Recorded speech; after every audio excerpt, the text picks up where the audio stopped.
दोस्तों जिन लोगों को नाइट फॉल की समस्या है, जिन लोगों को यानी सफन दोष की समस्या है, उन लोगों को ये तो बात बिल्कुल ध्यान रखनी है कि उन लोगों को मुलायम गद्दे पर नहीं सोना है।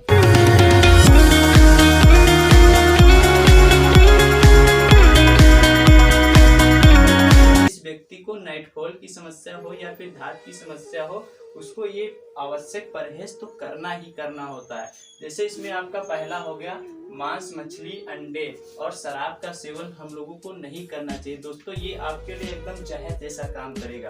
अगर आप मांस खा रहे हैं, मछली खा रहे हैं, अंडे खा रहे हैं या फिर शराब पी रहे हैं, तो ये आप मान लीजिए कि आप जो दवाई खा रहे हैं फिर वो दवाई खाना बिल्कुल व्यर्थ है। ठीक है, इसका आपको दवाई का कोई भी रिजल्ट नहीं मिलेगा। इसमें दूसरा आपको ध्यान रखने वाली बात ये है कि आपको खंडी चीजें नहीं खानी है। दोस्तों हाँ, आपके लिए खंडी चीजें बहुत ही नुकसानदायक होती हैं। वो चाहे कोई भी खंडी चीज हो, अगर आप उस चीज को खा रहे हैं तो वो आपको नुकसान ही करती है। ठीक है, क्योंकि कुछ लोगों को नाइट फॉल जो होता है या फिर दाहत की समस्या होती है, एसिड बढ़ने के कारण ही होती है। हमारे स्टमक में हाइड्रोक्लोरिक एसिड बनता है और उसी से पेप्टिक अल्सर डिसीज होता है, जिसके कारण कभी कभी नाइट फॉल की समस्या हो जाती है और धात की समस्या हो जाती है। लेकिन ये समस्या काफी दिनों तक नहीं रहती है व्यक्ति को, यानी महीने में 1, 2, 3 बार अगर हो रहा है तो ये समस्या है। लेकिन आपको क्या करना है, इस खंडी चीज से बचना है। वो कोई भी हो, जैसे समोसे का चटनी हो गया या फिर आम का जो दाल वगैरह में पड़ता है, इन सब चीजों को आपको नहीं खाना है। सिंपल खाना खाइए। ठीक है, इसके अलावा आपको एक और बात ध्यान रखनी है कि रात के टाइम कम भोजन खाना है। रात के टाइम पे आपको क्या करना है कि हल्का भोजन खाएं, यानी नॉर्मल खाएं और कम भोजन खाएं।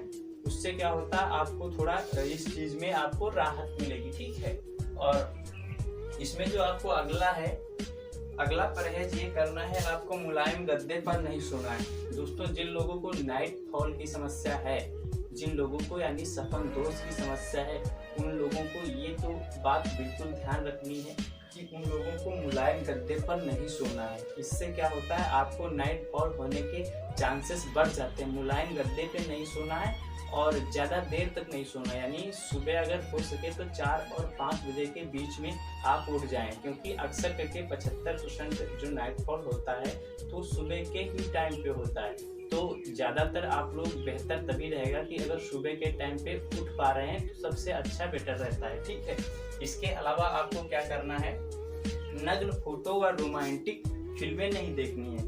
नग्न फोटो व रोमांटिक फिल्में नहीं देखना है अपने मोबाइल में या फिर तस्वीरों में, या फिर ऐसा कुछ नहीं देखना है जिससे आपका माइंड उसकी तरफ अट्रैक्ट हो, यानी आकर्षित हो। उस चीज़ को नहीं देखना। ये भी बहुत मायने रखता है कि आप मोबाइल में क्या देख रहे हैं या फिर किसी लड़की से अगर बात कर रहे हैं तो ये भी धात का कारण बन जाता है। ठीक है, इससे भी आपको बचना है। और इसमें जो अगला परहेज आपको करना है तो ये तो बहुत ही मैटर करता। अगर आप इस अगले वाले परहेज को नहीं कर पा रहे हैं तो आप बिल्कुल इस चीज़ को लिख लीजिए। आप इस धात की बीमारी या फिर नाइट फॉल की समस्या को रोक ही नहीं सकते हैं। उसमें क्या है, हस्त मैथुन व सेक्स ना करें। ये जो आपका अगला परहेज है, हस्त मैथुन या सेक्स ना करें, तो इस पे आपको बहुत ध्यान देना है। जब तक आप हमारी दवाई खा रहे हैं या फिर किसी अन्य की दवाई खा रहे हैं तो आपको इतना ध्यान रखना है कि उन दिनों में हस्त मैथुन और सेक्स नहीं करना है। देखिए मैं तो ये कहता हूँ कि आपको यानी सेक्स तो करना ही है, फ्यूचर में करना, और जब ठीक हो जाओ तब करना। ठीक है, उसके पहले जब तक दवाई खा रहे हो तो उसके बीच में ना करो। ठीक है, ये आपके लिए घातक हो सकता है। जब दवाई का कोर्स पूरा हो जाए उसके बाद में कर सकते हो। और आपको एक काम डेली करना है, वो क्या करना है कि अपने जनन अंगों को बहुत ही अच्छे से डेली धुलना है। यानी कि आपको इतना करना है कि आप जितनी बार भी टॉयलेट जा रहे हैं, जितनी बार यानी पेशाब करने के लिए जा रहे हैं, तो पेशाब करने के बाद में आपको इतना ध्यान रखना है कि आपका जो टेस्टिस है, पेनिस है, यानी वृषणकोष जो लिंग है, तो उसको अच्छे से धुल देना है। यानी हो सके तो साबुन से धुलना है, नहीं तो आपको अच्छे से धुल देना है। एक ये भी आप लोग कर सकते हैं इसको, क्योंकि इसमें कुछ ना कुछ बैक्टीरिया रह जाते हैं जिसकी वजह से क्या होता है, इन्फेक्शन हो सकता है। तो ये आपको बहुत ध्यान देना है जितने दिन तक आप दवाई खाते हैं। ठीक है, हो सके तो फिटकरी से भी इसको धुला जा सकता है, लेकिन आप नॉर्मल पानी या फिर साबुन से धुल सकते हैं। ये बहुत मैटर करता है। अगर आप दवाई के साथ में इतने सारे परहेज कर लेते हैं यानी इतने सारे नियमों का पालन कर लेते हैं, तो जो मेरी दवाई है इसमें आप मान लीजिए आप जो ये इसका कोर्स है, इसका कोर्स करने के बाद में आप मेंटेन हो जाते हैं, क्योंकि 50% तो यही दवाई है आपकी, ठीक है।